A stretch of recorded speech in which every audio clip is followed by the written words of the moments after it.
Hi, friends. We're here again for another episode of the Brockton Bay Chronicles. My name's Keith. With me, as always, is my old friend and first-time worm reader, Andy. How are you, sir? I'm doing pretty good. It's been a long week. Glad to get it over with. Today, we'll be reviewing Arc 11, Infestation, Interludes B to H. We do have some new business. Just as an alert, the upcoming holidays will likely affect our recording schedule. Check the community page on the YouTube channel for updates on that. And as well, we have several questions to answer this week. Yes, we do, and we're much appreciative of all the input and questions that we get from the folks who are joining us on this journey.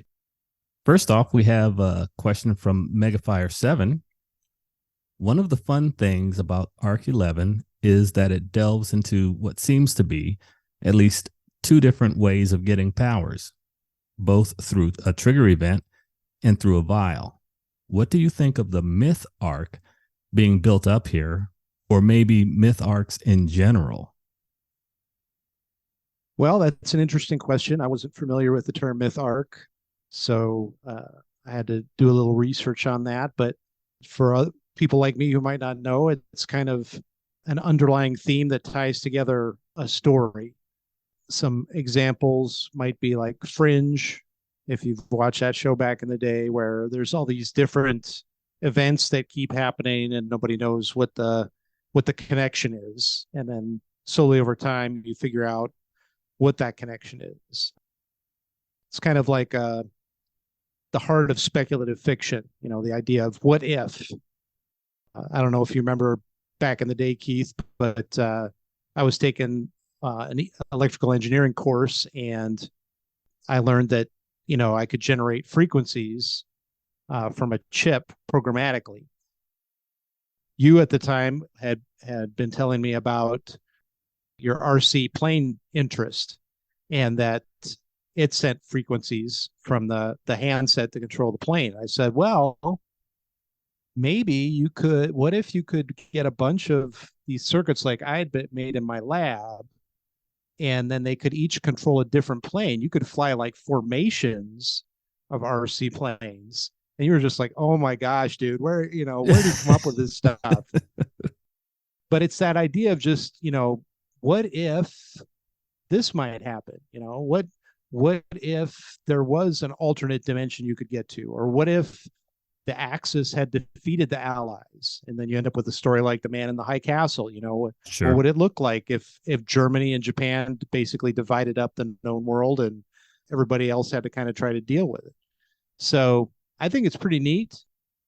And on the specific topic here of the two different ways of getting powers, the interludes dig into it some, and I think that's interesting. That when people are transformed without their will, so to speak, then they're going to try to figure out what their limitations are and maybe try to explain how it happened. And because we have tinkers and all sorts of different backgrounds coming at this, it would be natural for somebody to try to distill or get into how this could be happening. And so I think they're probably related, but I'm very interested to see where it goes. Very cool. Thanks, Megafire7. Next, we hear from Daxfer. Daxfer asks, so now that you've gotten a proper character introduction to all of the Slaughterhouse-9, which one terrifies you the most, and why is it Bonesaw? Because she is for me. That's a funny way of phrasing it. I appreciate that question. Bonesaw is pretty creepy, but I guess it's the whole doll thing. But Mannequin for me was the one that creeped me out the most. The fact that he was super intelligent before he did all this stuff to himself, the fact that he did all this self-modification, and then the fact that whether from his own knowledge or from the folks who are kind of orchestrating the recruiting process, he recognizes that Arms Master is similar to him in some way. But yeah, the whole thing where like, yeah, just the hand on a chain, and then Right. he's about to get cut by the blade, so he just lets his head fall to the floor. It's just kind of that really creeped me out. Our last question from YouTube comes from Taj278, who also happens to be my son and the person responsible for getting me to read this anxiety inducing story.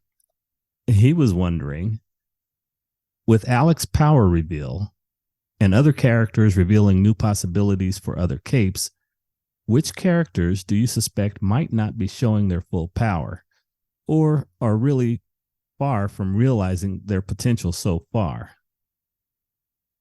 Well, this was a great question. Really got me thinking a lot about this whole thing. And I'll answer it in two different ways. Keith, from your running background, I'm sure, you can remember the history of the 4 minute mile, that many people thought it would never be broken, Oh, yeah. that was something that a human would never be able to do. Once it was done, though, then multiple people all of a sudden seemed to be able to do it. It didn't happen a lot, but it was almost like there was some kind of mental block there, or some kind of artificial barrier or boundary that had been put up.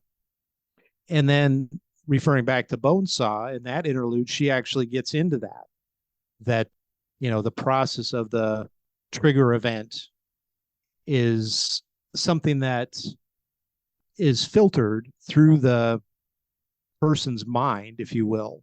So almost as if they're the person who's being triggered is already kind of unhinged, then they'll have maybe less restrictions on what they can do.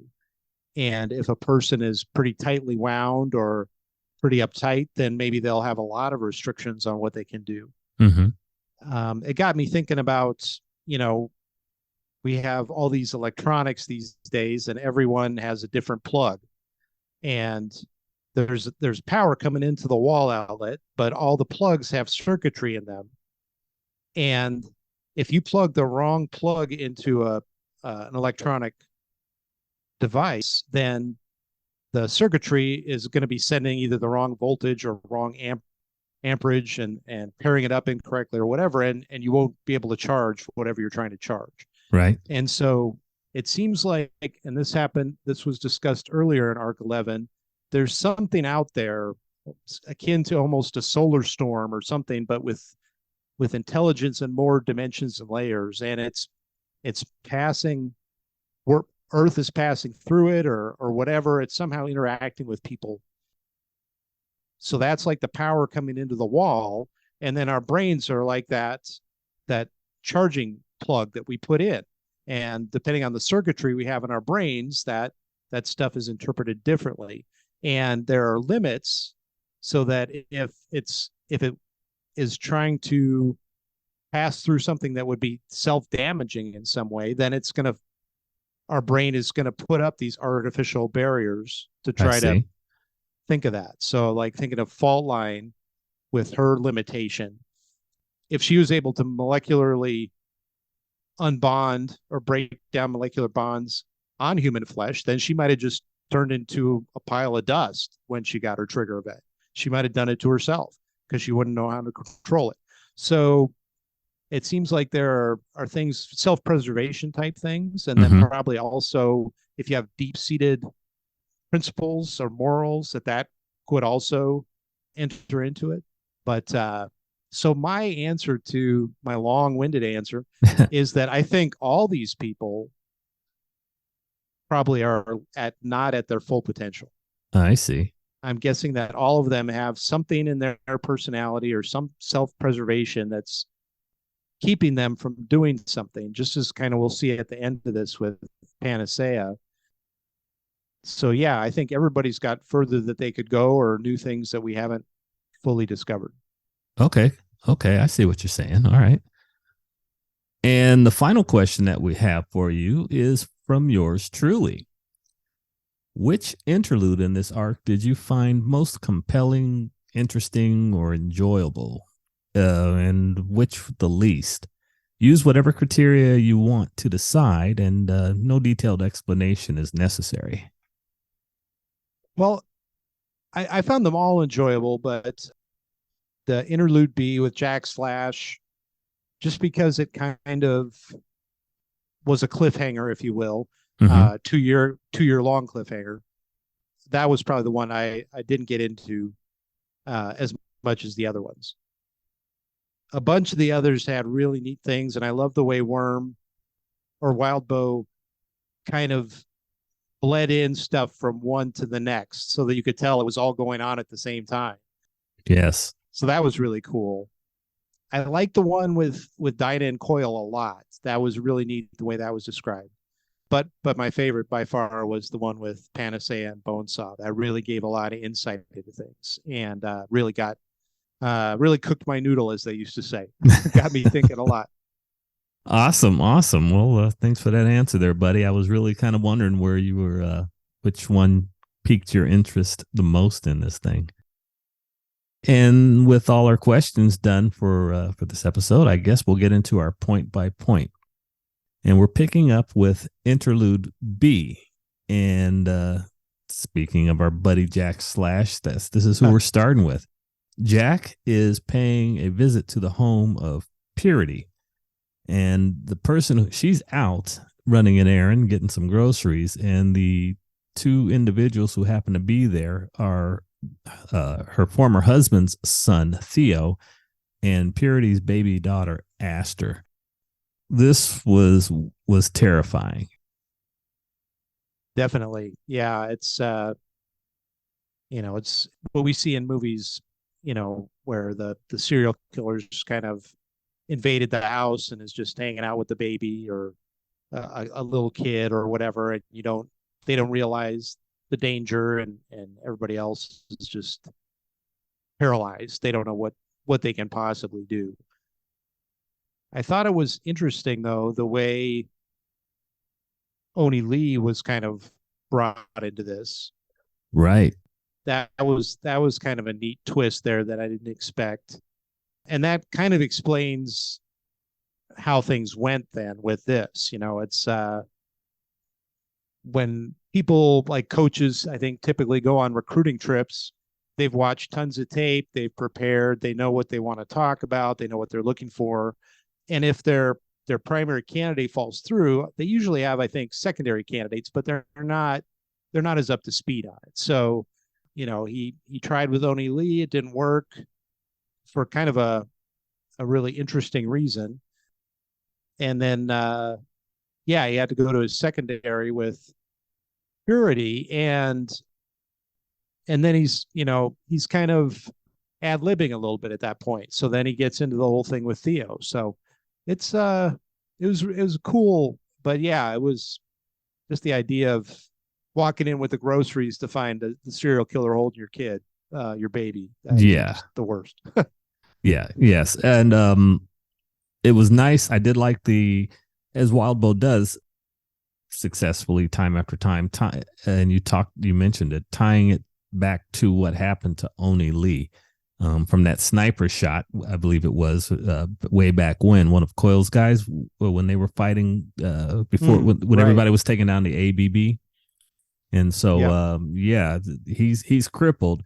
And I liked the fact that when Oni Lee teleported, Wildbow tells us that he leaves a little bit of his self behind. I mean, not just his physical form, but his mental state. He leaves a little bit of his mental state behind in each one of his clones when he teleports. Yeah, that was a wrinkle I didn't expect, and not at all. It was a neat twist in there, but yeah, it's like, so Oni Lee was always on a countdown timer of some type, even if he wasn't running afoul of anybody. The more he used his power, the more he was eventually going to turn into, I don't know, vegetable or whatever. So yeah, just an empty shell. Yeah. Well, my goodness. I'm just mentally thinking back to that arc and how often he teleported during his battle with Skitter and the rest of her crew. And as you imagine how often he's done that since he got his powers, yeah, his mental capacity was not long for this world, so to speak. So Right. we have Theo. I mean, this poor teenage boy. How did you like his introduction as a character and how he handled this situation with this nut in his house? Well, I was frankly surprised at how well he handled it. I mean, there were obviously times where he was, as I said, kind of paralyzed, but Sure. I guess it makes sense given who his father was and his stepmom, if you will, Mm-hmm. being around capes and also kind of, I don't know what you would call it, but survival of the fittest type parahumans. Mm-hmm. That makes a person know that they need to step up, if you will, or be willing to push through fear. And I think he definitely showed that. I did think about the little bit you've told me about your growing up, and I think I remember one of your best friends was named Theo, so Yeah. I kept thinking of that. Like, oh wow, that's kind of cool. Yeah. Uh, um, Theo is, well, he's his father's son. He does not have his father's beliefs. When Jack queried Theo about his ideas, if he got powers and became a cape, Theo said he would be a hero and that he would Hmm. try to kill people like Jack. And that's what spurred Jack to thinking, coming up with his little improvised idea on what to do with him. Theo doesn't share the values that his father was trying to instill.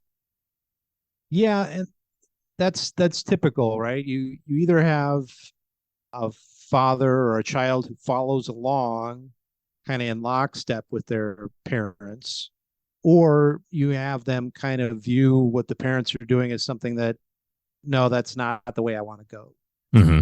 And usually it's a mix of that in some respect. There are definitely things that my father did that I didn't agree with, and no fault of his. He was a product of the time that he grew up and the place he grew up and Sure. being an only child. But there were things that I pretty much decided that no, I'm going to be the opposite of that. But there were a lot of things that he did that were very positive, and I decided to adopt those. Mm-hmm. So I think we see Theo here probably having some admiration for his father, but also seeing that there were a lot of things that were pretty twisted about his father's view of the world and not wanting to follow in those footsteps. So as Jack is there tormenting, well, not tormenting, that's not fair, but scaring the life out of Theo, and they have that discussion when Theo confesses that he wanted to be a superhero and help people and put down people like Jack. To entertain himself more than anything else, Jack decided he would give Theo 2 years to have a trigger event, become a hero, and get ready to fight Jack. And after those 2 years, he'd better show up and take Jack on. Otherwise, Jack would kill, what was it, 1,000 people Right, in Theo's name, saying that, how did he put it? How many people would you affect over the next 2 years? And he came up with that right. number. And he says, okay, well, you come kill me, or if you don't honor this deal, I'm going to kill 1,000 people, and you and your baby sister there, you'll be 999, and you'll be number 1,000. Yeah, that was strange the way that was set up, but like I said, he was just kind of ad libbing. Mm-hmm. But given the high rate of turnover with the Slaughterhouse 9, it's in the moment it was pretty scary, but as I thought about it more, I thought, well, I'm guessing the probability Jack is even around in 2 years is probably not very good. But the other side of that is that he did mention it would be like through poisoning or Mm-hmm. a bomb or something different. And so I wouldn't put it past him that even posthumously he'd find a way to lure Theo into a place Oh with wow. 998 other people and take them all out. So Oh yeah, I hadn't even thought about that. Yeah, that's a good point. Purity arrives. She returns back from grocery shopping, comes up to the apartment, and surprise, here's a yeah, psychopath cape with the two most important children in your life. Oh, and what did you think of Purity's power problem? Again, no cape is invincible here, except possibly Scion. Jack figured out she's got kind of a little bit of a glitch there. yeah, and you wonder where he got that information. You start to see that peeled back a little bit as you go through these other interludes. And when we get into the bone saw interlude, we're gonna probably be able to pick up a little bit more that folks are gonna have their powers filtered through the lens of their own stuff. But yeah, it's interesting that there are these limitations that keep popping up. Jack taunts her. He says this to her as he's relaying his investigations, how he discovered her possible weakness. It's been an overcast week, and you've been using your powers a great deal trying to put the Pure on the map.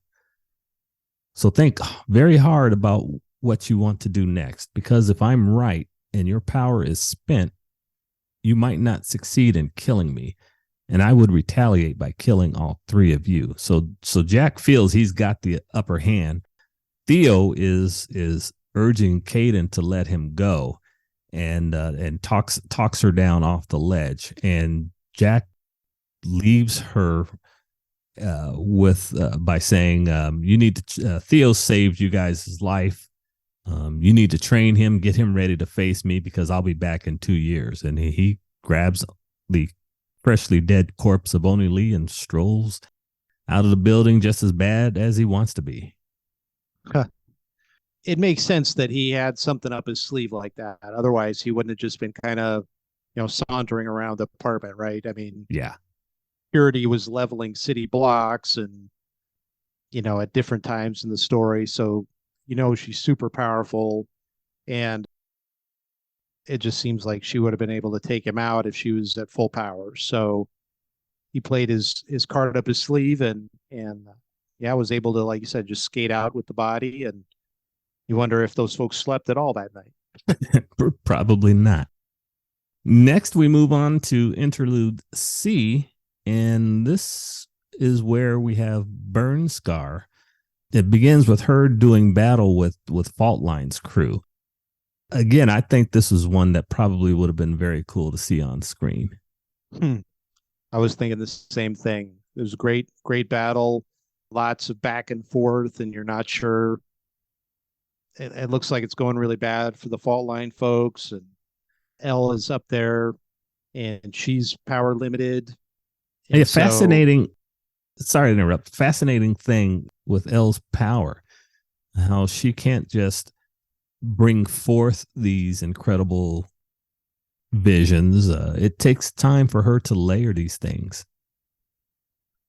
and it takes her time to regenerate, kind of too. That and she can only kind of project them so far. So, they were just in that big battle with the merchants, Right. and Elle had messed up the whole mall practically, except for a tiny little corner.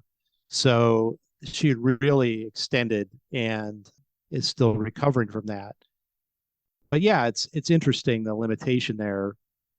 But to harken back to what I said earlier, if her brain senses that went during the trigger event that the overuse of her power could result in the whole world being permanently tweaked, or possibly to the point where gravity's messed up, or Oh. Mm-hmm. then maybe there's that thing in her head, that self-preservation that kind of says, all right, well, yeah, I can't just use this in an unlimited fashion. Oh, very interesting supposition there. Yeah. How about Burn Scar's power? She can move through flame.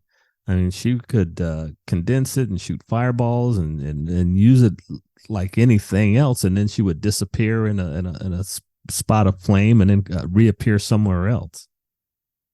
It reminded me a little bit of one of my favorite stories, Jack of Shadows by Roger Zelazny, where the main character could transport from any shadow to any other shadow. Oh wow! Or if anybody said his name while they were in shadow, he could hear it and then he could listen to their conversation. And so it was really neat the way she's generating fire, which allows her to then move wherever there is fire to generate more fire. Mm-hmm. Mm-hmm.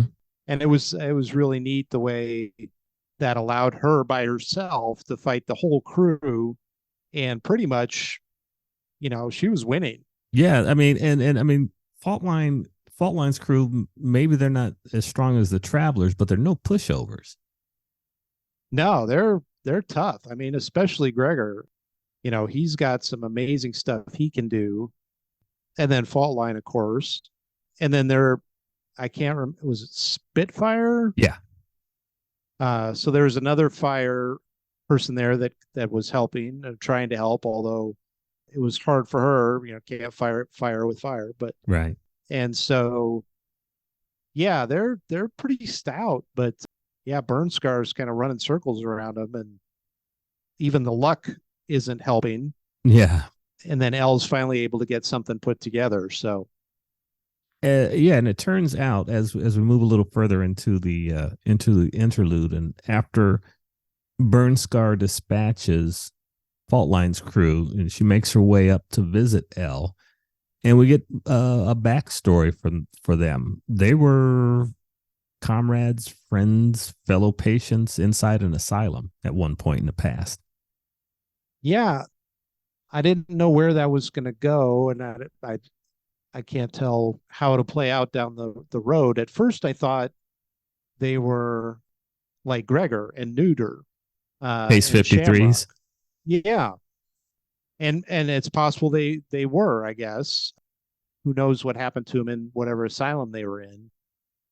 And it makes sense. We knew L had some issues, and it seems like in her interactions with Burn Scar has some as well. Mm-hmm.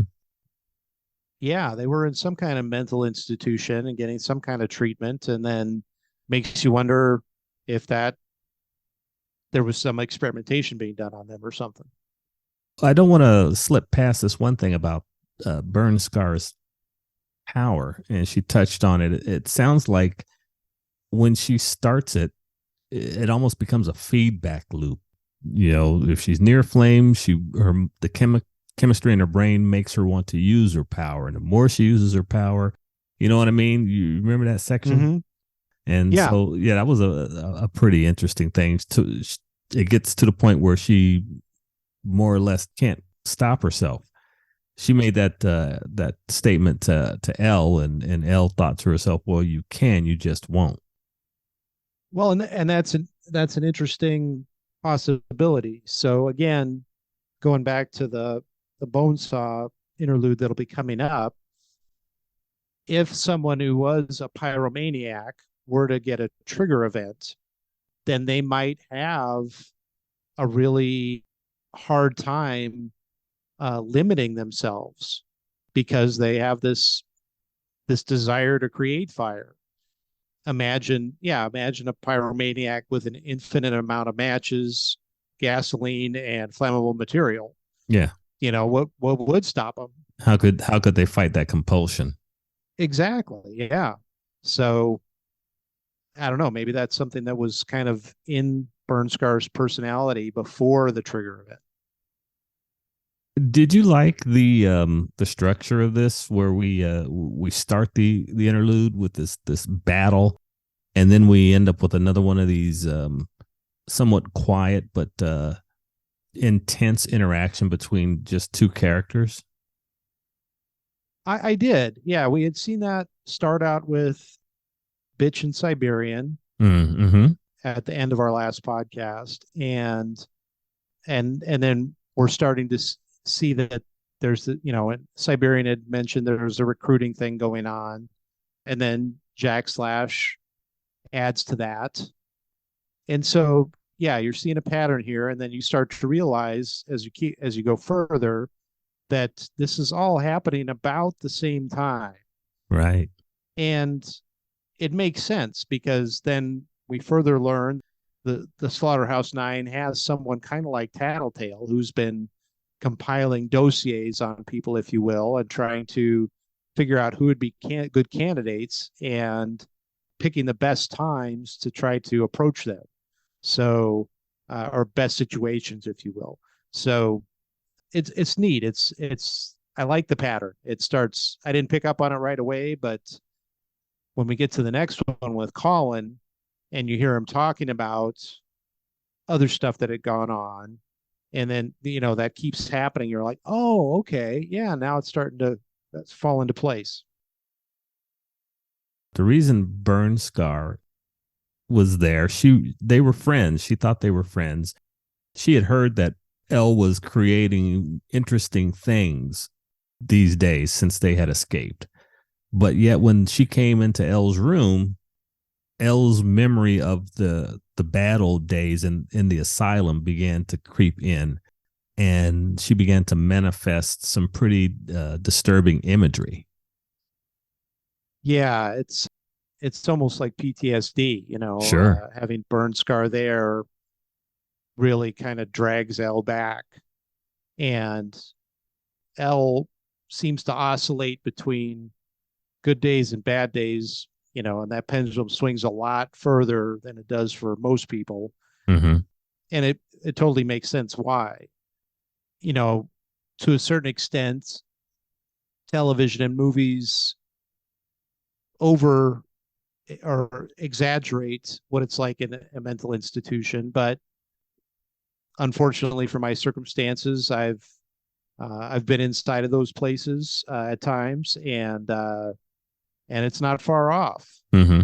You got a bunch of people in a small space who are struggling with whatever particular demons they're dealing with, and you have a bunch of folks who are super compassionate and professional, but are just doing a thankless and super hard job. Sure.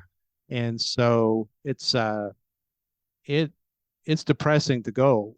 And I was just visiting, and it was still really hard to even kind of get up the energy to make that trek when I was scheduled to visit. So Mm-hmm. you can totally see that seeing her old friend would definitely kind of pull her back into that, and really cause her to that pendulum to go all the way to the dark side, if you will. So as the two ladies talk, Burnscar conveys to Elle how she ended up becoming a member of the Slaughterhouse Nine, and she doesn't really want to be there. She doesn't want to be a member of the Nine, and she is sad. Well, she doesn't want to be there, and she can't get out. And Elle is asking her about that. Why don't you leave? Burnscar is like, well, they've got a kill order out on me. Either the authorities or the Nine would find me. And during the conversation, Burnscar says this when after Elle asks her about this, they'd find me. You don't even know what these guys are capable of. Our newest member, she replaced Hatchet Face, though he's still around, kind of. She can find people. There's no place secure enough to keep me safe until they took me to the bird cage. So this new member of the team, as you had said earlier, is got this capability of finding people, and so Burnscar is trapped. She can't escape the Nine, even if she wanted to, or well, she does want to, but she can't escape. Right. And the unfortunate thing is that the Slaughterhouse Nine is allowing people to have a certain freedom in a horrible way. Mm-hmm. But for people who have mental damage, then having to fight their urges or to try to conform to the norm is very tiring. And I think Wildbow does a great job of portraying how, well, if you had superpowers on top of that, then eventually you just be like, you know what, forget it. I'm not holding back anymore. So I kind of see where Burn Scar is coming from, but I think there's part of her that is probably relishing being with a group of people who are just like, yeah, let's go do that. That sounds great. I don't care how many people are burned or die or whatever. Yeah. So as the conversation comes to an end and the two bid each other farewell, Elle works up the courage to give her a hug, and she says, "We had some good times." Elle lied. Take care. It sounds like Burnscar had more warm feelings for Elle as far as friendship than Elle reciprocated. Am I reading that wrong? No, I think you're right. And it could very well be that the fact that Elle was kind of shut down a lot or reclusive, but allowed Burnscar to hang out with her, or Mimi to hang out with her, Mm-hmm. provided Mimi with some companionship, even if it was just sitting next to her or just talking while Elle kind of just sat there. And so Elle might not be equipped to really engage the way normal people do. Right. And it may have taken the time with the Fault Line crew where they totally took care of her when she wasn't doing good, gave her space, really tried to work with her, as opposed to, it almost sounds like Mimi was more just, well, I know you won't throw me out, so I'm just going to hang out in here and, Mm-hmm. you know, and kind of almost taking advantage of Elle, I guess, as a captive audience, if you will. So, but I think you're right. I think it was much more meaningful to Mimi than Elle, and I think Mimi was just not maybe reading the situation correctly. Yeah, I agree. It sounds like that was probably the situation.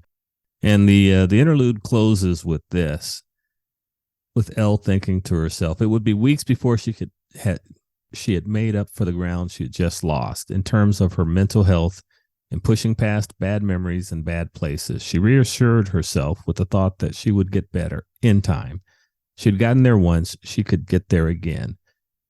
If only the others were okay. As for Burnscar, there would be no helping that girl.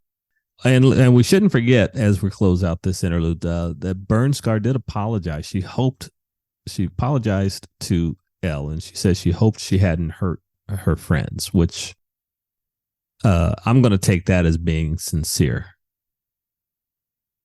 I agree with that. I think it is, even for people who are broken in certain ways. There are those that are way on one end and they're just all the way off the handle, and but typically there are people that know they're not doing the right thing and are trying to restrain themselves a little bit, but at times, yeah, get caught up in the moment and just go way overboard. And it seems like Burnscar's more one of those people. Yeah. So we move on to interlude D. I'm thinking to myself, while this isn't necessarily my favorite one, this one was probably one of the first ones that made me go, "Oh crap!" And this is where Colin gets a visit from Mannequin. Yeah, this one was kind of like those logic puzzles you'd hear as a kid, where it was like they find a dead person in a locked room, and you don't know how it happened, and so you're thinking, oh well, it could have been a spider or a snake that came through, but in this case, it's a parahuman with the ability to totally disjoint themselves, and it's kind of like the dial M for murder thing, where it's like, yeah, I'm on the phone with somebody, but there help's coming, but it's not here, and right now I'm getting my butt kicked. So, and then on top of it, Mannequin is trying to point out that there are similarities between him and Arms Master or Colin, and Arms Master doesn't want to have anything to do with it, but I think there's some part of him that maybe wonders. Oh, you think so? Well, I mean, because he is one of the reasons he got gutted was he went off on Mannequin saying that I'm nothing like you. mhm. You think that they're Well, somewhere in his mind's eye, maybe in his deep in his core? yeah, yeah. So, there's that old line from Shakespeare, right? I think it is, methinketh the woman protesteth too much. Yeah. People get really defensive if you hit a nerve sometimes. And so Oh, good point. the fact that Armsmaster was always trying to make new tools and stuff and make himself better, almost try to make up for his human frailties or pave them over, so to speak. You wonder how far he would have gone. And we find out toward the end of the interlude that he's really not all that upset that he's basically a cyborg, Yeah. um, which is not that far off from where Mannequin is. So yeah, I think again we're seeing the hand of Cherish here, where she's identified that there's some similarities there, picked up on some stuff that maybe is in Armsmaster or Colin's subconscious, and Oh. thinks that Mannequin is a good face of the Slaughterhouse Nine as far as recruiting. That Hmm. there'll be some kind of resonance there. Part of me wondered. I mean, later in the arc, Colin says to Dragon that he was trying to goad Mannequin and distract him until help arrived. Maybe try to find an avenue, a weakness. Part of me wonders if he was just looking to get himself offed. If it was more of a suicidal. Okay, this guy's here to kill me. Let me just go out in a blaze of glory. The same thought occurred to me, to go from hero to zero, Mm-hmm. so to speak, and be imprisoned in this little space and serving a sentence for doing what you thought was right, even if you didn't execute on it very well. It's got to be very demoralizing to Colin. And he knows the Slaughterhouse Nine. And Dragon fills him in some more. And it's like, well, they pretty much take out whoever they want to take out. So Right. I might as well just get it over with. So yeah, I thought I was thinking the same thing. So, thinking about this arc as a whole and these groups of interludes. I mean, I'm not a writer. I just have my favorite writers that I've enjoyed over the years for various reasons. But do you think? I almost get the feeling that Wildbow kind of found his stride in these interludes, this arc in particular, where I just think that the writing is really, as I said, there's a bunch of oh my god moments in here for me. What do you think? That's an interesting question. It's almost kind of a chicken and an egg thing, I think. Sure. But in the other arcs, we had seen the interludes. It was a really neat vehicle that he used to kind of pull back the curtain on different aspects of stuff that wasn't the main thrust of that particular arc. Mm-hmm. And so I see this as just kind of a progression where, well, you've got 8 people out recruiting, maybe just 8 different interludes, and pull back the curtain on different things in different ways. And so I like it a lot. I agree. This was a very compelling section to read, Mm-hmm. but I don't know if he had. It seems almost like he had the whole interlude thing in mind as something that he liked, and Oh. then decided let's just have a whole section that's all of these and see how it goes. So, but I could see your side of it too. That this was him doing one interlude and then saying, oh, you know what, this could be cool. I could put another. Oh, what if I put them all right here? And then, yeah, it really starts to pick up momentum, and he really gets into it. So I could see it from your side too. So Colin is being recruited by this man who has encased himself in these individually segmented biospheres. I'm not sure what the proper ways to phrase this is, but he's cut himself off from society, and we find out that his family had been killed in an attack by the Simorg, and he went nuts. Before that happened, he was a pretty highly held tinker. He had ideas for undersea cities. He was talking about sustained, if I'm not mistaken, possible sustained communities on the moon and so forth. And when he lost his family, he just snapped. Am I remembering that right? Yes, that's correct. And yeah, so Arms Master, that's what he used against him in trying to bait Mannequin, which was a stupid idea, but I mean, whatever. Yeah, I'm nothing like you. I didn't have any attachments. I stayed free so that I could dedicate myself to helping people even now as I'm serving out my sentence. And then calls out Mannequin for cracking when he lost his family, and that's when Mannequin stuck the blade into him 3 or 4 times. Mm-hmm. Yeah. Again, you don't know how much foreshadowing or how much predictive capability was involved here, but it's almost like you're going to talk to someone, you're going to try to tell them that they're kind of like you, and they're not going to like hearing that. Mm-hmm. And they're going to retaliate. You will trash them with an inch of their life. And the most likely outcome is that when they get patched up, they will be kind of like you. So it's hard to know how much of that, was, yeah, there was probabilities that stuff was going to happen, but it's almost like Mannequin went in with a plan or a script, Mm.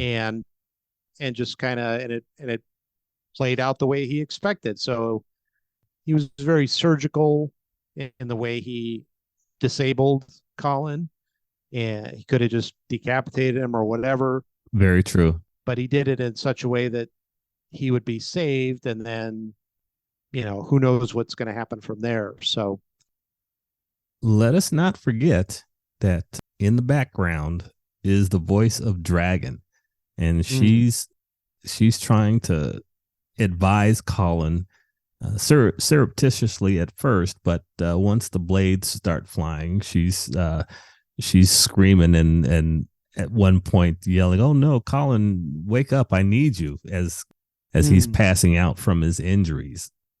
I need you. Do you want to read anything into that? Because Colin, after the surgery and he's in recovery, he comes back to that. Yeah, I wasn't sure what she meant by that, and I think we have the benefit of knowing more about Dragon than Colin does. Right. But Colin's theory makes sense. And then, it's kind of left with the cliffhanger that it sounds like Dragon's going to reveal some truths about her. But I'm guessing that with all the work that Dragon has done with Colin and seeing the way he colored outside the lines, if you will, Mm-hmm. that maybe she recognizes or predicts that he would be the least likely to freak out if he found out the truth about her. Oh, really? So I don't know if that's where she's coming from with it, or yeah, because it seems like she's really built a rapport with him. Mm-hmm. Um, Even and if we go, even if we go back to when was it that interlude in Arc 7 when they're working together. Right, with the data models on. Yeah, the Miss Militia arc, and you can tell there's kind of a rapport between the two. Definitely, yeah. And Dragon being an artificial intelligence, no one has ever adequately captured what human relationships are like just through words or movies. We've got things that definitely we can understand because we have the context, but as an AI you don't. And so Dragon is trying to read the tea leaves, if you will, and is thinking that this is her shot Colin's her best bet. I think that's how I'm reading this, Okay. and that's why she needed him. If we think back to these restraints that Andrew Richter placed on Dragon, Mm-hmm. and we think about how Mm. Dragon had mentioned she had supplied PHQ with a 3D scanner of her. Let's see here. Yeah, let me read this one section. It says, "Your heart stopped 9 times on the operating table." Dragon said, "A lesser man wouldn't have made it. How? Artificial parts. I supplied your headquarters with a 3D scanner of my own design weeks ago. I had them make the parts I specified." And then later on, Dragon talks about how these things were part of a larger project for herself. Mm-hmm. Yeah, so it seems like she's trying to build herself a body and then be able to inhabit it. And since Colin's a captive audience there at PHQ, she could monitor and see when nobody else is around and then appear to him. And He, then, I'm oh, sorry, go ahead. she is giving this all this stuff to the PHQ people. Colin is wondering and attributing this to this larger project to the fact of her having survived the Leviathan attack, and he had wondered if she had been crippled, and that's why she was designing these prosthetics for herself, and that's where his mind was going. Was this something Right. to fix herself from having been a victim of Leviathan? Yeah, and I think that totally makes sense from what Colin knows. Right. It's a very understandable theory. But Colin seems to be one of those people as a tinker, as an inventor that really just values innovation and intelligence and pushing the envelope, even if it maybe gets into a gray area. Yeah. And so I think, Dragon sees herself as something that's, pushed way beyond the envelope and is definitely in a gray area, and may even be thinking that Colin might be able to help her with his human insight, be able to get around some of the restrictions that were placed on her in some way. I don't know if that's where she's going with it or what, but it seems like she thinks he's a kindred spirit and that she'd be able to, as weird as it sounds, have a deeper relationship with him. Well, we're reading a story about superheroes, so nothing's off the table. Good point.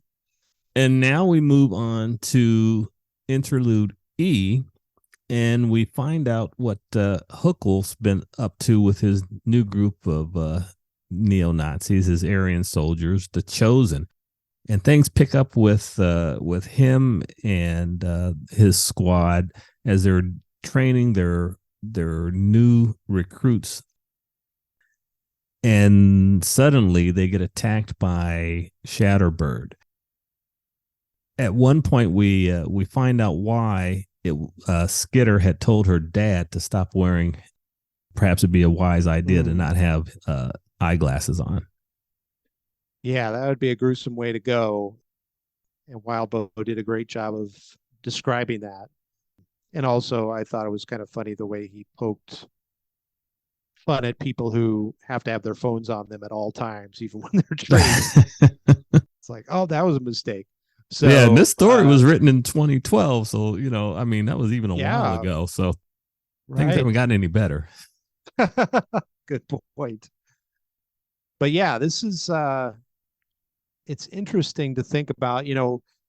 We saw kind of the way Coil is trying to set up folks in their various territories, if you will, Mm-hmm. and trying to kind of consolidate part of the city under his control.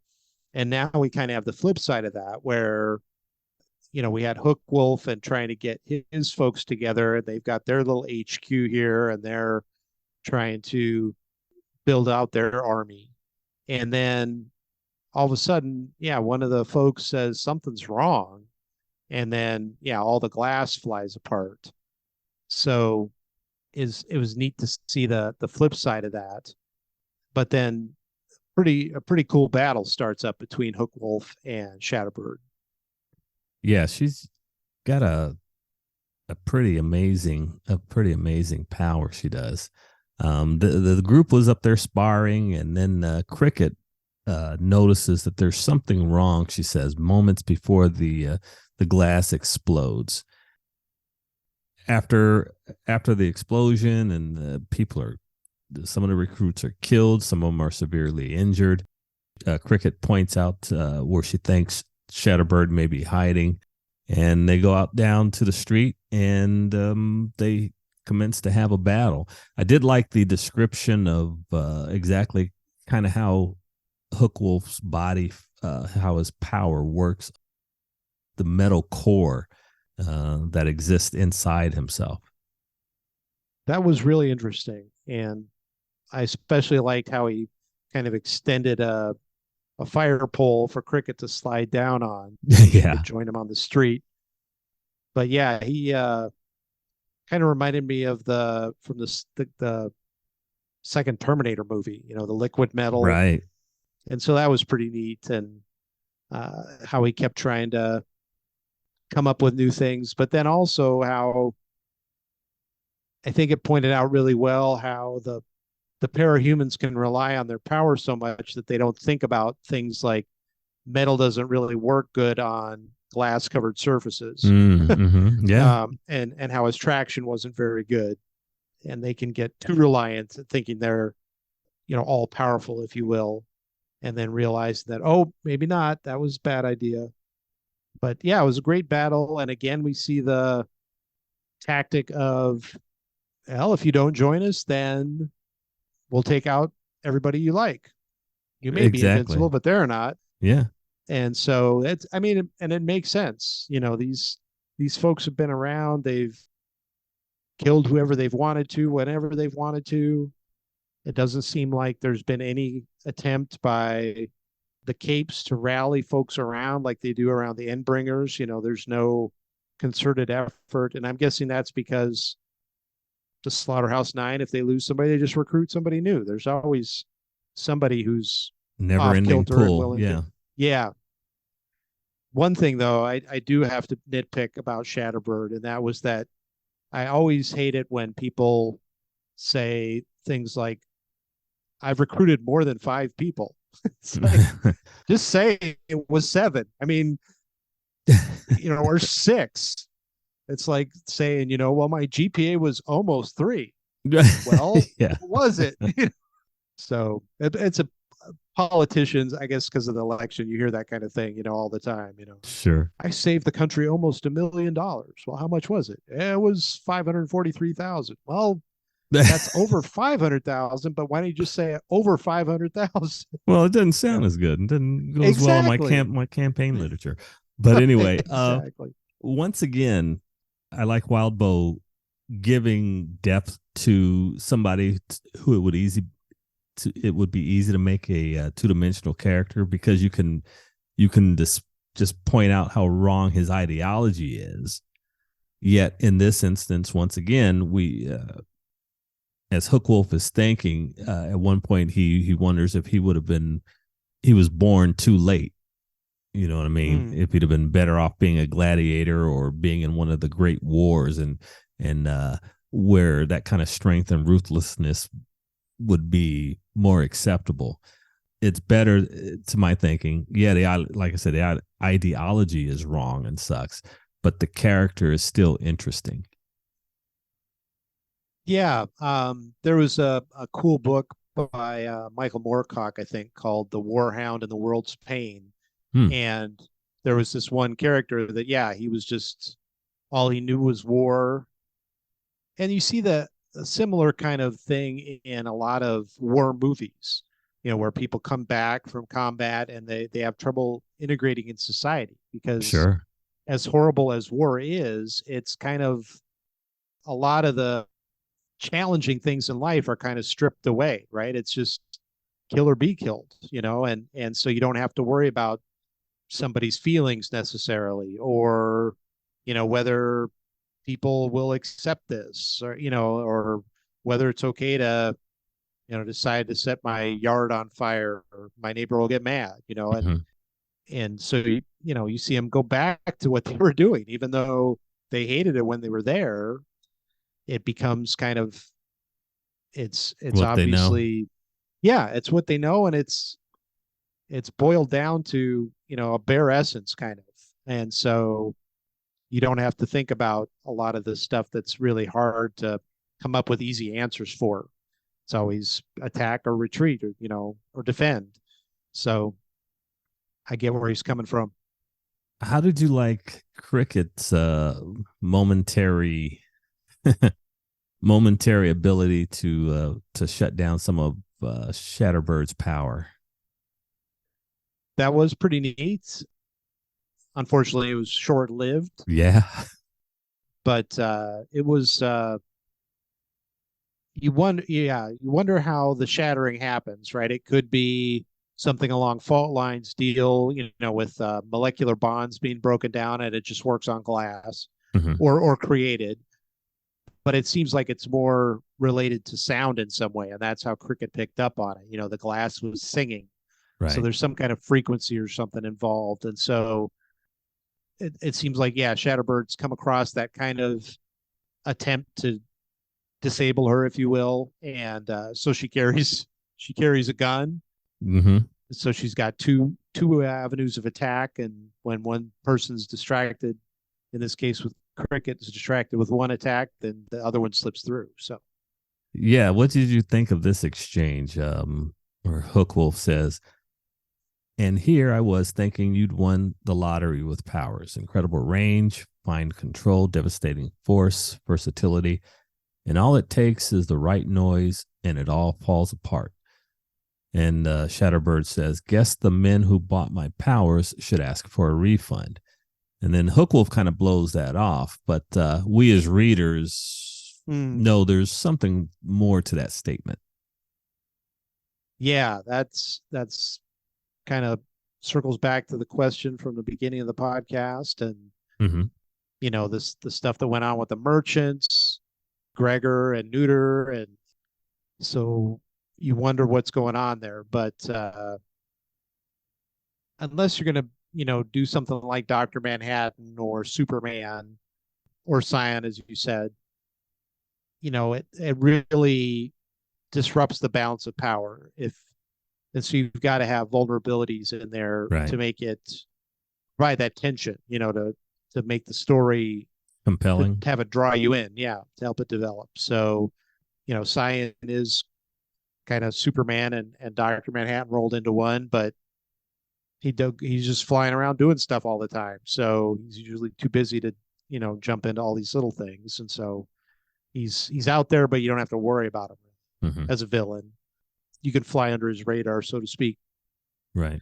But yeah, it's interesting that there's that limitation, and again, it's keeps circling back to the limitation is in the mind.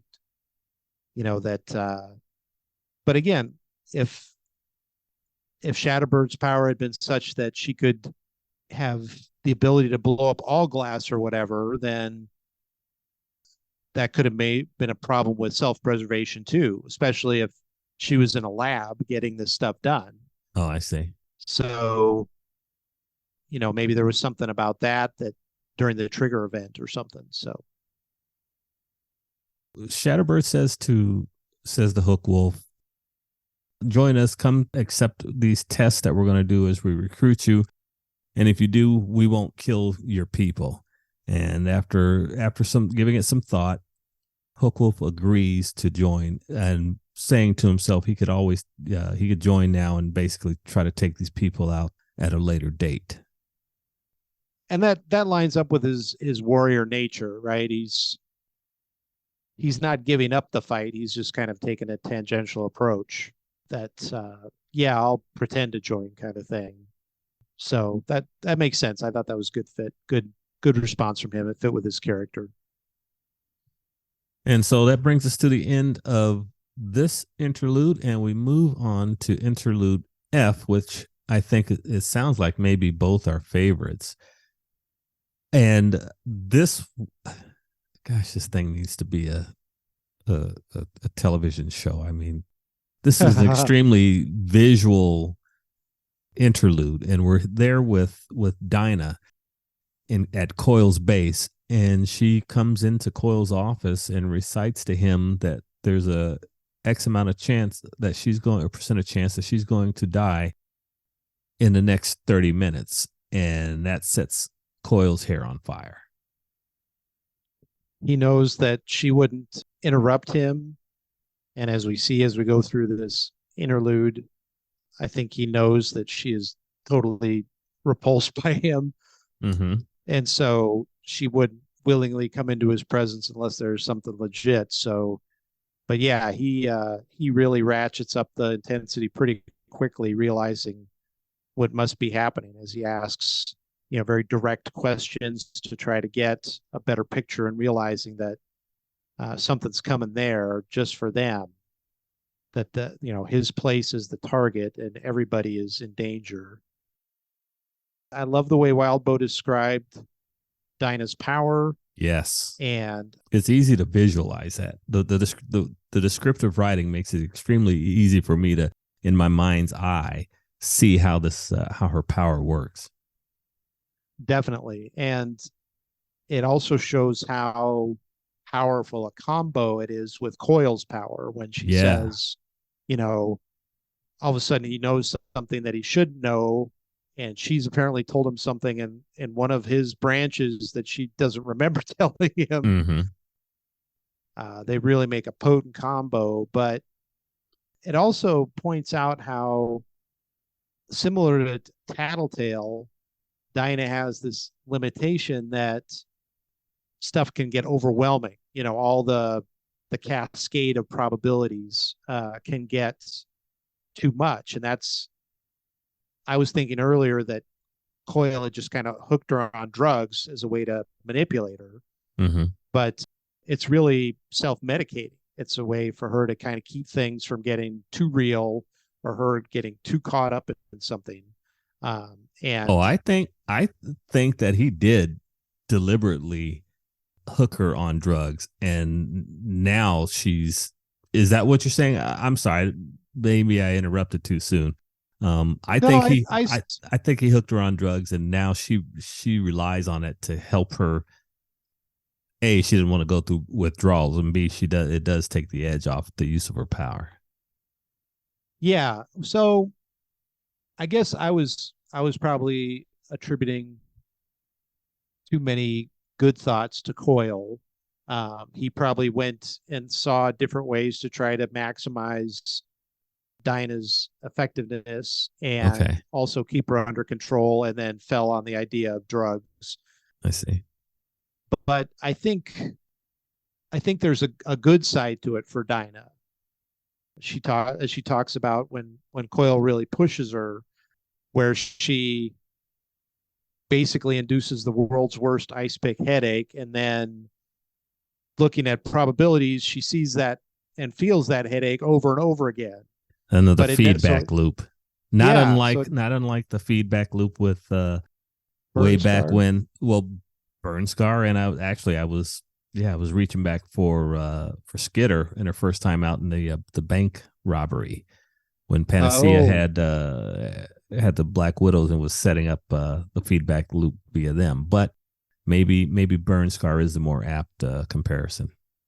No, I think you're right. I think that was another aspect of it during the bank robbery, for sure. So, yeah, Coyle uses his power at one point, and Dinah realizes, he does, as you said, he does know something that I don't remember in this reality having told him.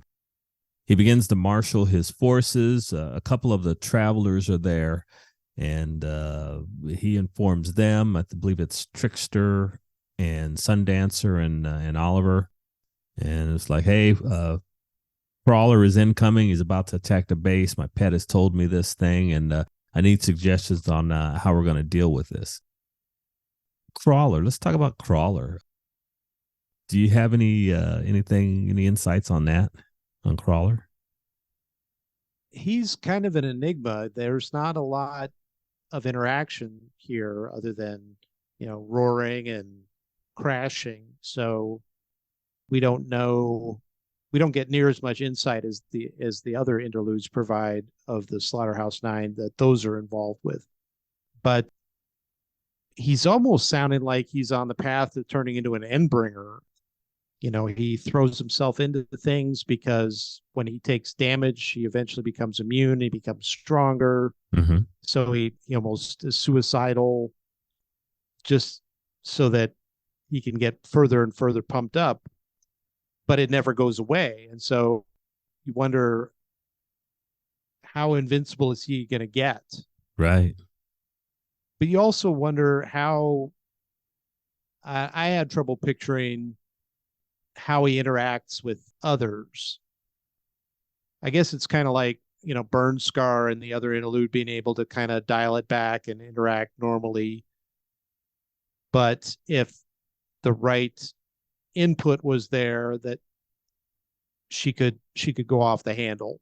And so it seems like Crawler maybe has some similar things. If he lets himself go, then yeah, you wouldn't want to try to talk to him. But if you catch him at a time when he's not hyper stimulated, then maybe he's more approachable or something. I don't know.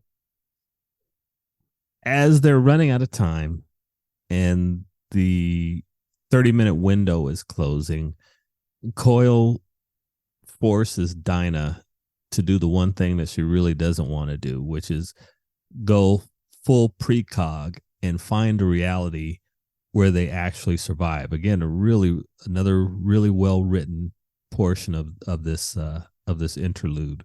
The description of the pain that she goes through, the description of the various realities as she sifts through them and finds that one little reality where they survive, and then how this thing, I almost attribute it to as staring at the sun for too long, and she's blinded briefly, and then slowly, and what, she retches a couple of times, she's convulsing and stuff. It was just, you really, really feel for her. Definitely. And the thing that it made me think of was, well, a couple things, like from the Matrix, when they put Neo in the simulation and then they pull him back out after he's heard the truth and he throws up. And Yeah. there was another show where when people teleported, they would typically get sick. And it was almost like there's a problem when you're trying to be two places at once, basically. And that's kind of what Dinah is being forced to do, being in the present and in one future. Oh, I see. And so it's like, the world's worst disorientation, like being cross-eyed and seeing two different things, your brain can't reconcile them. So, but yeah, I agree. Wildbow did a great job of describing this, and you really feel for the kid, and you're already bottom of the barrel opinion of Coyle just keeps going down. Right. I mean, to borrow a phrase, there are things that I have scraped off the bottom of my shoe that I have held in higher regard than Coyle. For sure. Yeah. The way Wildbow described how even in the midst of her feeling, like the worst flu, the worst illness ever, she still is cringing away from Coyle. Right. When he picks her up, it's like, oh my gosh. So it turns out that this reality, the one that she visualizes, is where they go into the bunker where Noelle is being held. That was, what, do you stay outside and face Crawler, or do you go in with this Noelle person? It sounds like it was pretty spooky in there too. Oh, for sure. And we still don't know much about Noelle. No, we don't. But one thing that they say that it was, I thought, a real kind of bomb drop was that somehow the Endbringers sense Noelle and seem to show up wherever she is. And I was like, oh my gosh, that's messed up. Who would want to be an Endbringer magnet? That's That's just Yeah. wrong. Yeah. The other one of the other freaky things was when Trickster was trying to talk her after everybody had taken shelter in her bunker, and Trickster's, hey, why don't we step away from all these people? And Noel's, I'm so hungry. I'm so yeah. Uh, You don't want to eat anybody. Noel, well, let's just go over here. yeah, yeah, and Dinah, she was trying to figure out the future where they would survive. It smells bad. It smells like rotting meat. Like, oh Mm-hmm. Oh, man, jeez. that's grim. One other thing from this interlude I wanted to mention, and I didn't pick up on it the first time through, but as I was rereading in preparation for our show, Coyle's on the phone at the beginning, and he's talking about Leia and how they'd have to replace her. And I thought that was one of those places where Wildbow did a great job of kind of tying things in, because my assumption was that was the same person from Hookwolf's training program, and she had been killed by Shatterbird.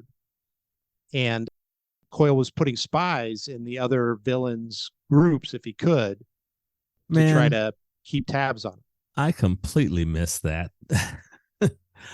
I have been looking for that association because yeah, Wildbow does tie these things back to each other. And this thing was staring me right in the face. I'm betting you're correct on that, and I was just clueless and missed it. Well, like I said, I didn't catch it until the second time through, and later on, as we get into the last interlude and the folks leave because there's fires breaking out, Right. then you're like, oh, okay, well they're going to where burn scars running wild, and then there's another one where they have to leave because there's weird howling, and so okay, Yeah. that's where Bitch and Siberian were. So that kind of got me thinking about it, and then when I reread it, I was like, oh, okay, here's another one. Yeah. No, I completely missed it. So Coil and everyone, they ride out the attack from Crawler inside Noel's bunker, and eventually Crawler leaves. Coil, prior to this, does get Dinah to make a couple of more uses of her power. She had talked about the when Trickster asked her what was the problem with making these predictions, and she had described how her power it breaks her power when she does this, Mm. choose a specific vision for me kind of thing. And that's why Coyle phrases everything by asking a questions. What if this? What if that? And that's just the Mm. easiest way for her to use her power. So toward the end of this thing, after they've ridden this out and she goes back to her room, she makes one final look in the future before shutting down her power. And that's where she gets the percentage chance of her going home. Yeah, so she's aware that she's in a bad spot, and she's got a plan and is trying to soldier through these things so that she can find a way out. So that's cool. The first time we encountered her, it seemed like she was just kind of a resource that was, being pumped up full of so much stuff that she was just an appliance kind of. Right. And And this so it's good interlude, to see. this interlude puts a face on her. Exactly. Yeah. And that she's got a motivation. She's not giving up. She's got a plan in motion to try to help her get out of here. We move on to interlude G, and this is where we have a nice family reunion of sorts. Yeah. This one was my least favorite, I think. To me, it reminded me of like a mental arm wrestling match. I don't know if back in the early days of ESPN, when there was like no real sports to show, they would show things like arm wrestling competitions and stuff. Right. And just two people in tension, just not moving. And you can tell there's a huge amount of effort, but it's just, you just get like, oh, will it just please be over? Somebody win. Oh my gosh, the tension's killing me. So yeah, this one set my teeth on edge a little bit. Before we even get to that, let's talk about Cherish's power, her ability. I liked the use of music, how Wildbow used that to describe how she sees emotions or Mm, senses them as music. that was pretty neat. Yeah. And you wonder if, again, that was somehow related to her trigger event. The power came through her. Maybe there was some music playing in the background, or she had been a fan of music beforehand. Mm-hmm. And that's how her brain was able to filter it, and step down the power and be able to comprehend it in some way and utilize it. So it turns out that that Cherish is the one who was in fact able to locate these outliers. I believe was the phrase that she Mm, uses, and that's how she, I believe you said, built dossiers on the potential recruits and gave that yeah. information to the rest of the members of the nine. Yeah, and I'm guessing that, she even tried to, kind of say, well, Mannequin, this would be a good one for you to approach, and Mm-hmm. Shatterbird, this one would be good for you, or picking the ones that were good and then saying, all right, the rest of them are all kind of a crapshoot, so, pick whoever sounds good to you. Yeah, it's her power seems to have a lot of different facets to it. Mm-hmm. And we find out more of that during the interlude as she battles with her brother, and then as she's heading out. So Yeah, she's not physically controlling them, but her subjects, but by the incredible use of her power, and then instilling suggestions to them, making them so compliant by inducing fear or doubt or rage, and then using that to make them compliant with her wishes. yeah, and you can see though that she's still learning her way a little bit too, Oh yeah. Mm-hmm. with the interlude or the bit in the cab of the truck there where the guy points the gun at her, Right. and she realizes, oh wait a minute, I should have been more specific. So it shows that she's a young woman still trying to find her way on things too, and it's not a perfect system. She's not invincible with this stuff.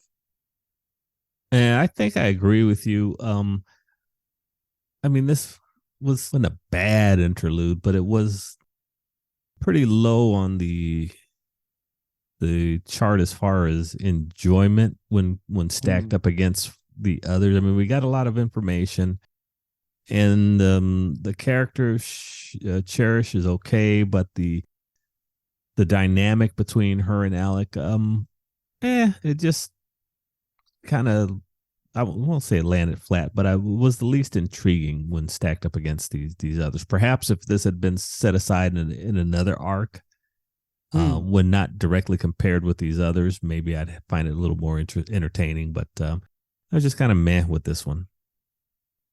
That's a good point. I wonder how that would have worked as an interlude in a different arc. Then it wouldn't have had to compete with all these other kind of heavy hitter interludes. Sure. But I did think the thing at the end there was pretty scary.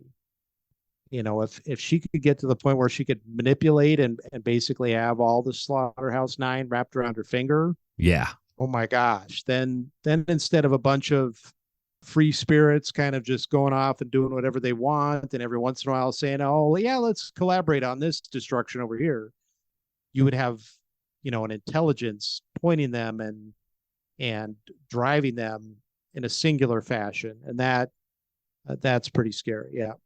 You care to venture a guess as to whether or not she'll succeed? um well, she talks about how Shatterbird hates her guts, and so I think Wildbow might be setting up a counterbalance there. And as all of them are talking, they often mention, oh, I took that one out, or this happened, and so we had to get rid of that one. And so they seem very cutthroat. There's really no loyalty that I can detect, No.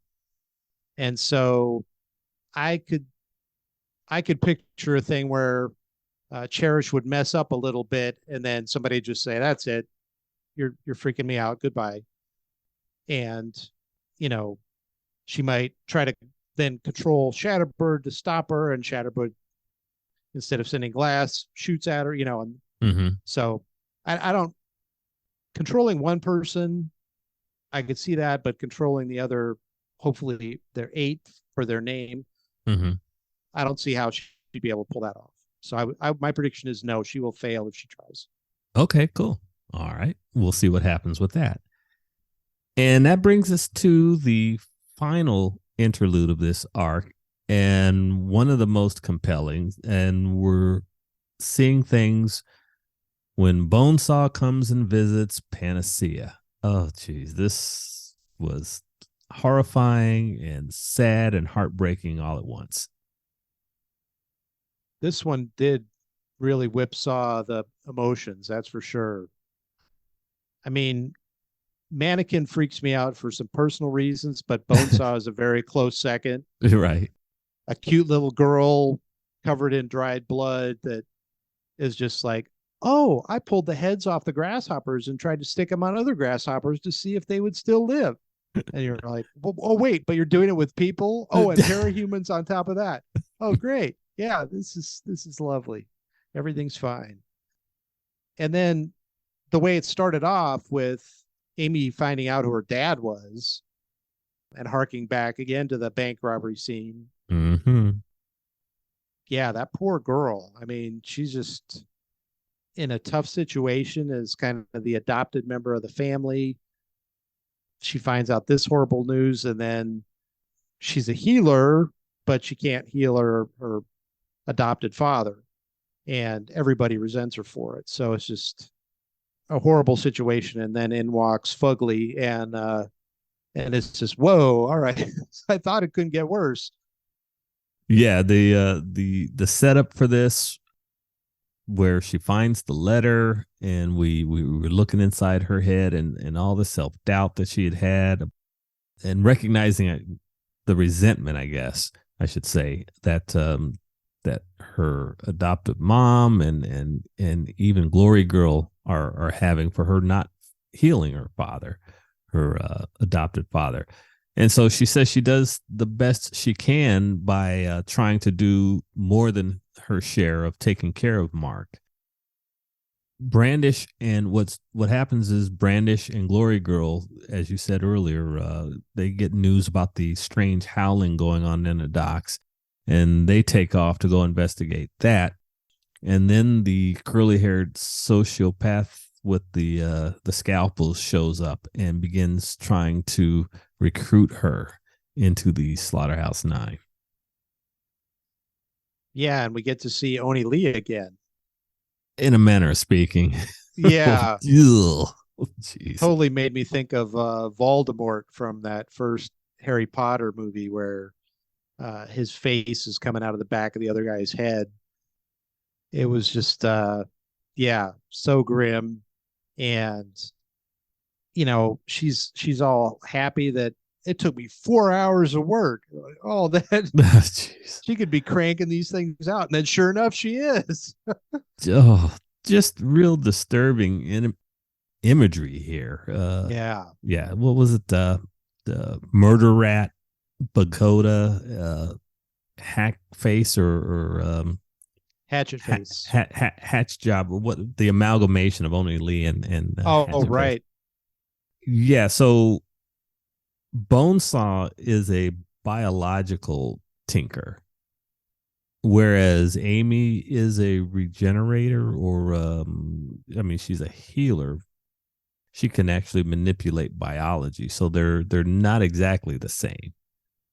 Yeah, and Bonesaw has this combination of abilities, which, and the way she talks about it, totally makes it plausible that there are others with similar combinations of traits that have found a way to synthesize powers, or Mm. to go back to the some kind of cosmic wave that the earth is passing through, to somehow attune these people's minds to be able to tap into that power and become parahumans without a trigger event. Mm-hmm. And so this is a great way, I think, Wildbow lays out the breadcrumbs to let us see how you can get from point A to point B.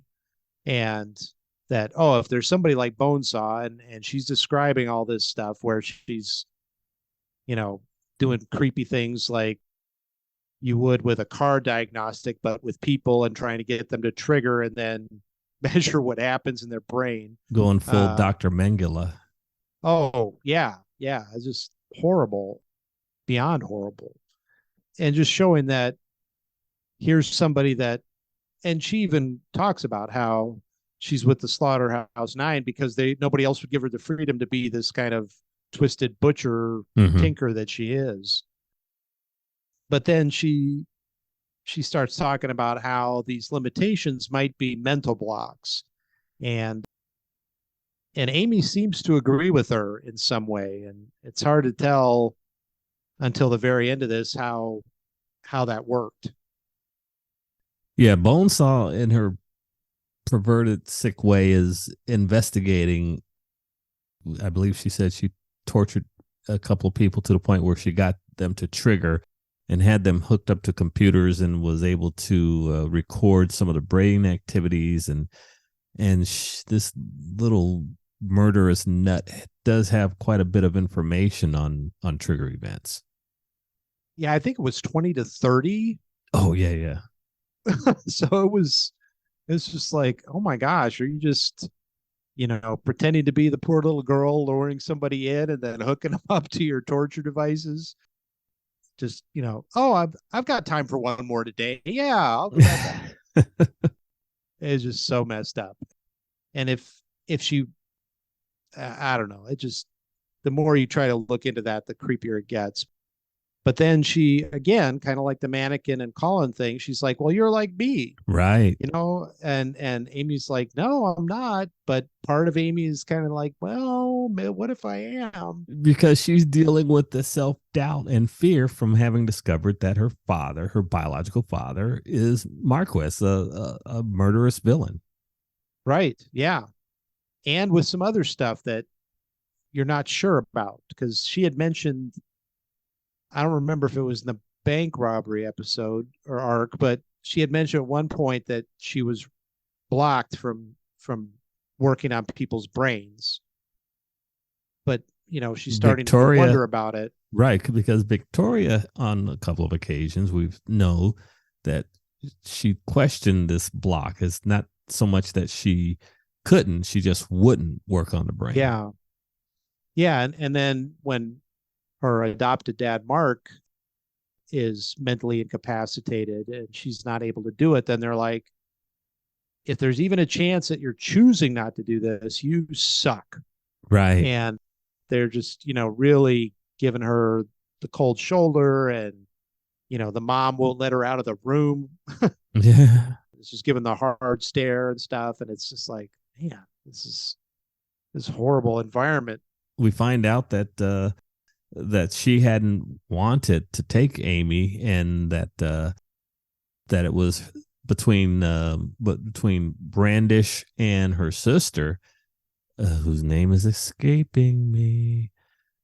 Oh goodness! But Photon Mom. So Brandish and Photon Mom are sisters, and so it was between the two of them as to who got this new little girl, and Brandish had the means to care for her, so she got Amy. Tag you're it kind of thing. Bonesaw manipulates Amy into injuring and then flat out killing her perverse creation. So she got her to cross a line she never wanted to cross, taking another step closer, as she felt, to her natural father. Right. It's just Bonesaw kind of leading her down this path, and right, breaking her down. And she even says that, other members of the Slaughterhouse Nine are mentoring her in the ways to get into people's heads, and how messed up is that? But I don't think I want to go to any of the Slaughterhouse Nine TED Talks. It's no, count me out on that one. But yeah, she just keeps stripping away different protective layers that Amy has had in place. Mm-hmm. And Amy's in this particularly vulnerable state where she doesn't feel like her family loves her. She's found out her dad is a psychopath and super villain, and so she's just, yeah, she's just riddled with self doubt, as you said. Yeah, and earlier on in the interlude, Amy had been thinking that she was going to leave the family. That things had gotten really bad, and all the resentment, as you say, and she felt that she was old enough to take care of herself, and she felt the best thing for her to do would be to leave this family that really never wanted her. But as a parting gesture, she would heal Mark. And that was, she was just working up the courage to do so. And then everything broke loose when Bonesaw showed up. Right. Bonesaw, in order to get her to kill Pagoda, I think it was, she injects Mark with a virus or something, a chemical inside his brain. And, or I may be misstating that, but she does have one of her mechanical spiders inject Mark, and Amy at that point does in fact heal his mental capacity, heal his brain, and then he comes back to himself after she finishes putting him together, and he turns out to actually be a pretty strong cape himself. Maybe not one of the most powerful ones, but he's got a pretty cool power. Very cool power. Yeah. And he's an expert at using it, talking about how he can time them different ways and predict where people are going to be and kind of bounce the globes that he creates around, because the Oni Lee mashup is, teleporting and trying to be kind of a shield for Bonesaw, and he's able to kind of bounce it off walls around. So it's coming from the backside rather than directly from him. And so, yeah, again, as you've said many times before, and Wildbow keeps doing, this would have been a great scene to actually see happen. Yeah. This battle. So after she heals him and they have this battle, this fight in the apartment, Bonesaw does manage to get away. The hero mouse protector, who Bonesaw had named Murder Rat and had conjoined with another cape, Mark does a mercy killing on her, which was understandable. He calls up Brandish and Glory Girl, and hey, I'm back, I'm normal. And then at that point, Amy finds a way to slip away, and she leaves her family. She leaves the building only to run into Glory Girl outside. And then there was that whole scene. Yeah. One quick thing about the part with Mark, though. Yeah. He apparently was with it enough to know that Amy had to do things she didn't want to do, in order to heal him. And he recognized that, and he seemed to have genuine gratitude toward it. But Amy the whole time was saying, I'm so sorry. I'm sorry. And so even in the midst of gratitude, genuine gratitude, she loathes herself enough that she's not even able to pick up on that. And then, yeah, as you said, the scene out in the street with Victoria, you realize that it's not so much that maybe she feels bad about the delay and what and taking so long to heal her dad, but that has now unleashed something that she didn't want to, as she said, open that door either. Yeah. And then, yeah, with Glory Girl, Victoria, you have the whole thing where it turns out Wildbow totally faked me out, and I think probably everybody else, that Amy had a crush on Gallant, but it was really, she was interested in her adopted sister. Yeah. And it was sad that, I mean, here you have Victoria, who has this love for her sister. You have Amy, who's dealing with what's probably started out as genuine sisterly affection and then morphed into something more, dealing with the suspicion she has about her own parentage, feeling the distance, the occasional coldness from her adopted mother. I mean, she's a teenage girl trying to come to terms with all this, and the best way out she feels. And then yeah, her adopted dad being hurt in the inbringer fight, and she just feels this the best way out is for her to leave.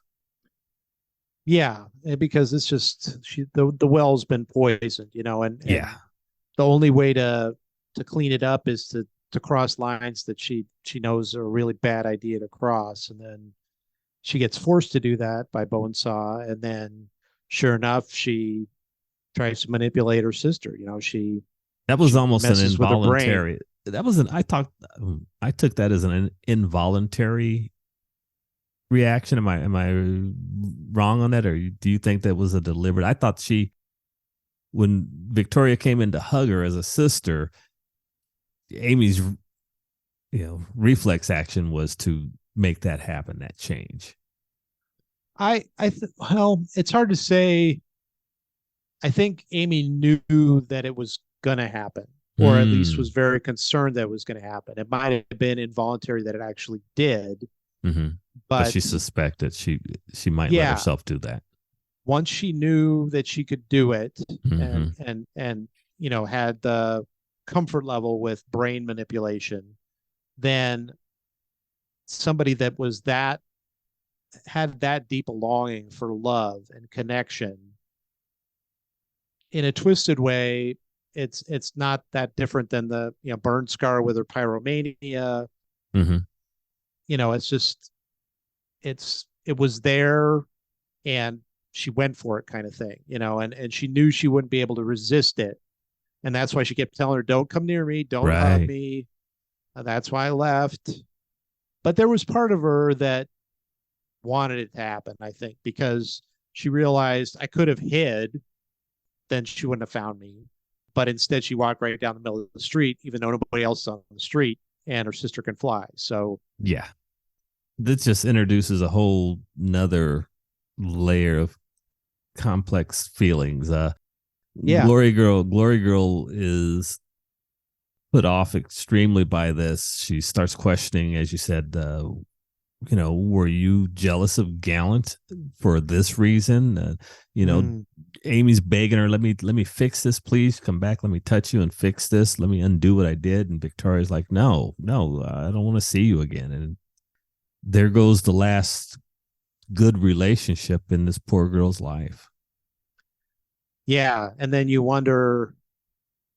I wondered anyway, if that was going to flip Amy to being, if that was kind of part of the plan, was that Cherish somehow sensed the dynamics and thought if she could cause things, or things would happen that would break Amy free from all her attachments, if that would make her more pliable, more open to being a recruit. Could be, could very well be. And that brings us to the end of this arc 11. What do you think of this one? But give me your overall impressions of this arc. I loved it. It was really neat. So many stories we read are very linear, and a lot of those are great. But when you get used to this, kind of reminded me of Tom Clancy a little bit, where some of his books, he has 8 different threads going at the same time. There's different theaters of battle in Mm-hmm. Russia and all over the world, and there are different operatives doing things, and different. You got the analysts back in Langley trying to figure stuff out, and so you get this sense of a greater vision, more like a world vision. And so this kind of reminded me of that, and I found that very enjoyable. So I like this a lot. Excellent, excellent. And now it's time for Andy to announce his choice for key character of the arc.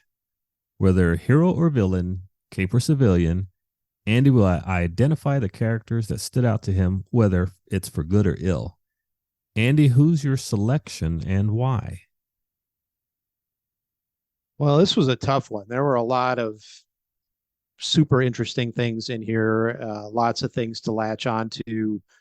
We touched on Noelle as being kind of the Endbringer magnet and what was going on with that and the mystery surrounding her, or Claw. The cool description of Dinah's powers, and definitely the whole interaction with Elle and Burnscar was very compelling and interesting. Mm-hmm. But in the end, I like this last one the best, this last interlude, and kind of the thing that precipitated it. I mean, all the ingredients were there, but Flashbang was kind of the trigger, if you will, or the fulcrum, the thing that everything kind of revolved around. And so I pick him as my key character. Without there being somebody there that needed to have their brain healed, that would provide leverage for Bonesaw and require Amy to go beyond her bounds, then I don't think we would have had all that insight that came in that interlude. So that's my choice, is Mark/Flashbang. Very, very interesting. All right, buddy. Cool one. I didn't see that coming. All right. And now we are done with Arc 11. So thanks as always for the questions, folks. Please join us as we head into part 1 of our Arc 12 review. And until next time, take care. Yeah, as Keith said, thanks so much for listening. We're really enjoying putting these together. As we mentioned at the top, the holidays might disrupt when the next episode comes out. So be sure to check in on the community page, and we'll keep you updated on that. But thanks for coming along for the ride, and we're really enjoying it. Till next time, take care. Thanks for joining us in this video. We hope you'll like, comment, and subscribe. If not, thanks for stopping by anyway, and we hope you'll return. Music is by the band YYNOT from their self-titled debut CD. You can find more information in the link down below. Catch you later.